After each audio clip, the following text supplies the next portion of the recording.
Congratulations on everything that you have accomplished to this point. I am proud to know you, and I got to tell you, I am thrilled for you. You must be very pleased with where you are at this point. Well, it has been quite an adventure, but it's not totally surprising in the sense that all my life I've had people saying, "You can't do this. This is impossible." And I don't even get started until I hear those words.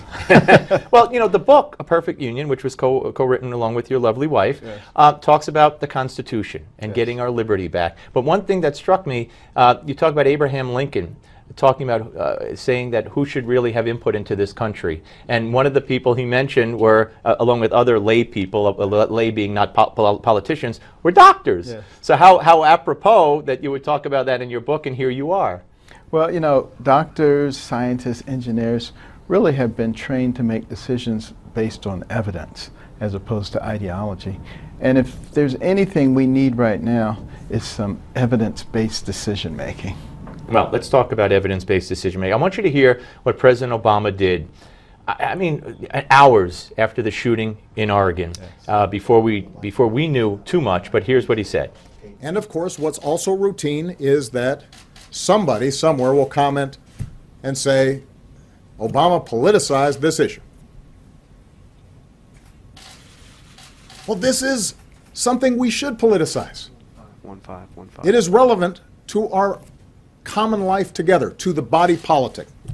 I mean, is this exploitation in your view? He said he's politicizing it, so he's admitting it. Well, you know, hopefully, I personally believe people are smarter than that. I believe he's miscalculating the level of intelligence of the people. I see it all over the place. People are waking up. They're not listening to the silliness that's coming from the established political group or from the pundits, quite frankly. They're analyzing on their own, and that's a good thing, and I believe that that's what's going to save our country. But, you know, of course, he hasn't come forth with one specific law, background checks wouldn't do it, that would have stopped the mass shootings that they're talking about. Nor will he come up with one, because there isn't. You know, this is not an issue of the gun. This is an issue of the gunman. And we need to start looking at what are the characteristics of these people.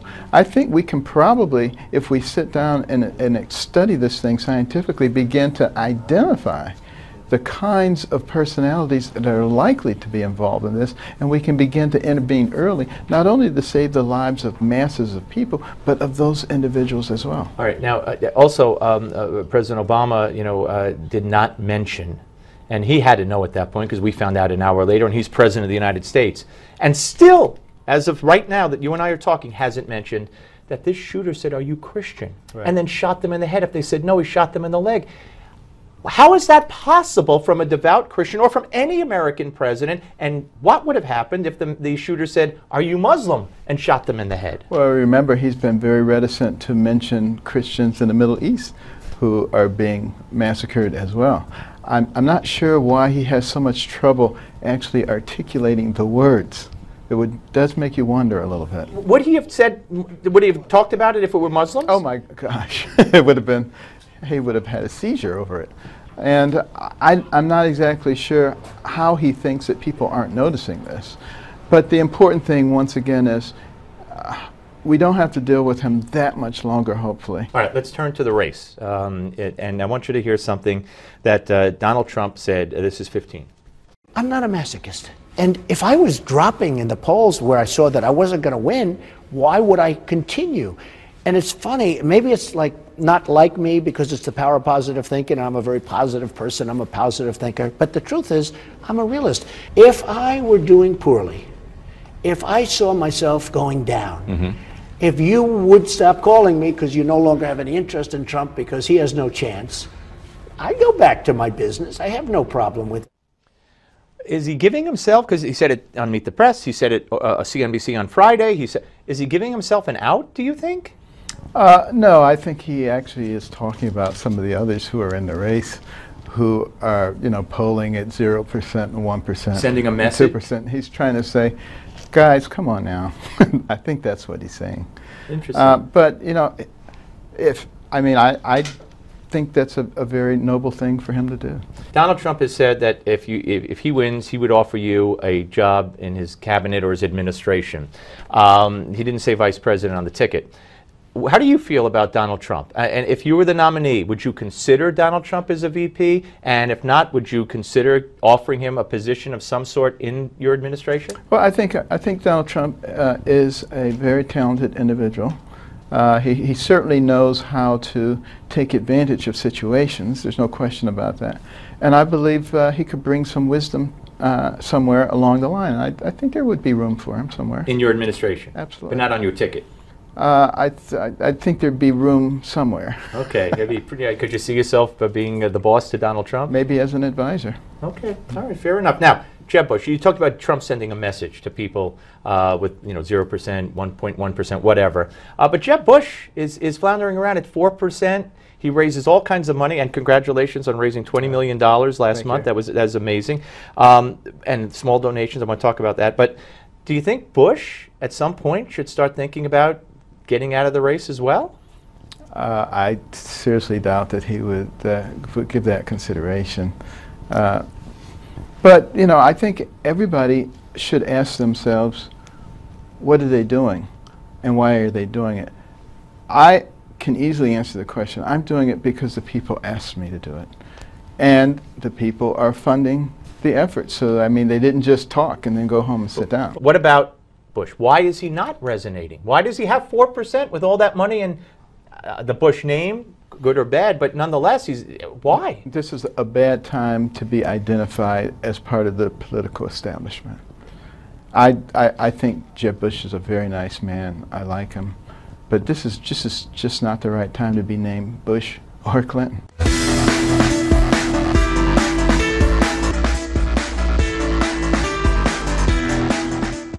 And welcome back to this special edition of the Steve Malzberg Show featuring Dr. Ben Carson.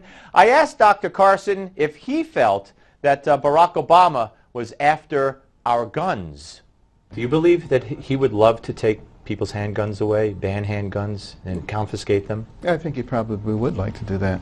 But we're not going to let that happen. I mean, the Second Amendment is so crucial. And, I wrote about it pretty extensively in this new book. It was Daniel Webster who said America would never experience tyranny because the people are armed. Let me take to Hillary for a second. And another thing you write about in your book, A Perfect Union, is executive orders. And, of course, we've seen Obama and what he's done. Hillary has just announced that one of the things she would do to help control gun violence is use her executive orders. Isn't that refreshing? It's refreshing. But I'll say it again, I really don't think Hillary's going to be the nominee. Then why not? Because I think even the Democrats are smart enough to realize that that would be a disaster for them. Any criticism of you from your opponents, especially Trump again, is that you're a nice guy but you're a doctor, that you don't have the temperament, that you've never negotiated a deal like he has, etc. How do you answer to that? I would say I've done a lot more things than he thinks I've done. Such as? Figure out how to do things in medicine that have never been done before. Started a national nonprofit, 9 of 10 of which fail. Ours is not only thriving in all 50 states, but has won major national awards that are only given to one philanthropic organization out of tens of thousands. Done that twice. And, have served on corporate boards, Kellogg for 18 years, Costco for 16 years, Vaccinogen as the chairman of the board. Been involved in multitudinous things. Everybody seems to think that whatever they do is the thing that allows you to do everything. That's not what it is. What we need is somebody who knows how to solve problems. And if he or anybody wants to sit down with me and talk about who has solved a lot of very complex problems that perhaps have never been solved before in their field, let's talk about that. Not to mention separating conjoined twins at the head, which it just blows me away. You'd have to deal with the Speaker of the House, whoever he or she may be, if you were President of the United States. Boehner is leaving. How do you feel about that, and who would you like to see? I know McCarthy is kind of the front runner, but he put his foot in his mouth with Benghazi and the committee, and Hillary's capitalizing on that. Who would you like to see as Speaker of the House right now? Well, I would like to see an open process, almost like a real campaign, where people get out there, talk about their vision for America, so that we can actually see what it is that they believe and what are they willing to do. Let's not just blindly go through this process or say who is due next and put them up there. This is such an important time in our country. Are you happy with the leadership as it's been in the House and the Senate, but Boehner and McConnell? Well, you know, the good thing is that everything moves along. And, you know, it's time to move on. But, okay, so would you like to see McConnell follow Boehner out the door? I think it would not be an inappropriate thing to change leadership from time to time. Even though he just became the majority leader with the election victory last November? Well, you know, that I believe that the leader should be somebody that the followers want to follow. And it seems to me like a logical thing to do is to ask them. And who would you like to see? You have anybody in mind that you'd like to see as majority leader? I would like to see somebody that the Senate will follow along with enthusiasm. Okay, and be more of a conservative leader as well? I think we need a more conservative leader because the people over the last few elections have sent a number of people to Washington with the thought that things would change. The premise was that, yeah. And they haven't seen that happen. That's one of the reasons they're so frustrated. That's why people like myself are doing well. Okay, so President Carson, you're sworn in, you got your cabinet. What's one of the two first things you would tackle? Well, first of all, I am very concerned about the weakness of our military. You know, our Navy is at its smallest level since 1917, the Air Force since 1940. We're losing personnel like crazy. Our generals are retiring. Our veterans are killing themselves at a rate of 22 to 23 a week.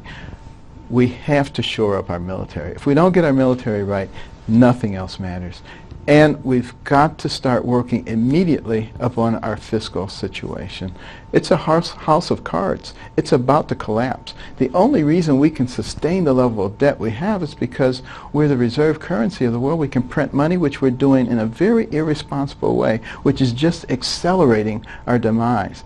And, you know, when people come around talking about free college, I mean, that is the most absurd thing when we are on the brink of collapse financially. It's craziness. Yeah. And don't go away. We have more with Dr. Ben Carson. In the next segment, we talk about the rising anti-Christian sentiment in the U.S.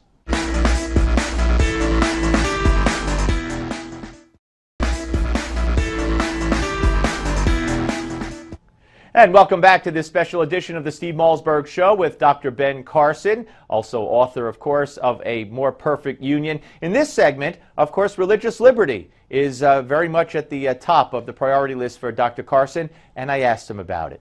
Is there a rising tide of anti-Christian sentiment in this country? I believe there is. And I don't think most people, if they really stopped and thought about it, would say I'm anti-Christian, but they buy into the PC methodology, and hence they find themselves going with that crowd. I believe that the Congress has a real opportunity now, with the recent ruling on gay marriage, to come out with some legislation that protects the First Amendment rights of the American people. But Congress, why do so many people, elected officials, believe that if the Supreme Court says it, that's it? It's done. Even, you know, John Kasich, some of your opponents have said, well, Supreme Court said we have to respect it. They don't, and Kasich has been in Congress. I'm not picking on him, sure. But people around the country believe it's the law of the land when the Supreme Court says it, but Congress has a role to play, as you just alluded to. They do. And I'm not an anarchist. It is the law of the land, but that doesn't mean we can't change it. It doesn't mean that there isn't a reason that we have separation of powers and you know, checks and balances. And clearly, when one branch oversteps their boundaries, it's time for the next one to act. How would you describe what Russia is doing and how Obama how it happened? Well, you know, Vladimir Putin has expansionist ideas. He wants to really reestablish a worldwide Soviet influence, and he was very unhappy with the dissolution. And now he's looking for weakness. And what we need to do is demonstrate that there is no weakness there. You know, we need to stand our ground with the airspace. You know, I would establish a no-fly zone along the border with Turkey. In no way would I back off. I would also face him in other parts of the world. You know, the whole Baltic region. You know, and Eastern Europe. I reestablished the missile defense system. I would have more than 1 or 2 armored brigades there. I would face them down. I would give weapons to Ukraine, offensive weapons, because, you know, they gave up their nuclear weapons with the thought that we would back them up. I would be arming the Kurds directly. They've been begging for months. Absolutely. I mean, why are we just like sitting back and only reacting when somebody does something? You can't do that in the kind of world that we live in. You know, the Christians that have been slaughtered, you alluded to this earlier, by ISIS, and again, an administration that just, I say this on the air all the time, the recent terror attack in Jerusalem, I've heard nothing from the administration. When 5 rabbis were slaughtered in a Jerusalem synagogue, I heard, it was like, well, no. I don't think he's moved by dead Christians or dead Jews. I think he's moved by dead Muslims and dead thugs at the hands of police. Well, you know, the sad thing is that a lot of people are buying into his way of thinking, and I think it's very dangerous. We need to understand that America is a unique place. You can have an American dream, but is there a dream for any other place? I don't think so. And we shouldn't be so anxious to give it up. I hope you enjoyed my interview with Dr. Ben Carson. Now, as you know, every night this week, Ed Klein has joined me to reveal another Clinton secret. Of course, all of these secrets are exposed in Ed Klein's new book, Unlikable: The Problem with Hillary. Watch. Hi, folks. I'm joined now by Ed Klein, author of the New York Times bestseller, Unlikable: The Problem with Hillary. All right, Ed, welcome back. Now, in your book, you talk about how Bill Clinton has advised Hillary to deal with Marco Rubio, kind of cutting him off at the pass, because Bill Clinton views Marco Rubio as the greatest threat to Hillary Clinton on the other side. Well, Bill, being the political animal that he is, he can't resist at dinner parties going through the entire Republican candidates and taking each one's strengths and weaknesses, and he did that in front of several people whom I interviewed. He finally got to Marco Rubio, and he said Rubio, could pose the greatest challenge to you, Hillary, because he's young, he represents generational change, and most important of all, he could siphon off the Hispanic vote, which Hillary needs in order to win. Bill said, according to your book, we've got to destroy him before he gets off the ground. Yes, that's a direct quote from 2 sources. And I don't think they've done that yet. Not yet. But you're right. If it turns out to be Rubio as the nominee, as Bill Kristol has predicted, the contrast up there on the stage, going back or going forward, right, past and present even, will be stark. And you can be sure that the Clinton slime room, as they call it, will be on Marco Rubio, sliming him as much as they possibly can. All right, folks, it's all in the book, Unlikable: The Problem with Hillary by Ed Klein. Get it, read it, and become educated. We're coming back with more of the Steve Malzberg Show. Don't go away. In the shocking new book, Unlikable: The Problem with Hillary, author Ed Klein offers a stunning, powerful expose of Hillary Clinton and her floundering race for the White House. Klein also reveals the angry rivalry between Hillary and Barack Obama. Unlikable retails for $29.95, but now you can get it with our free offer. Get this almost $30 value absolutely free. Just go online to newsmax.com/Klein or call toll-free 800-850-8749.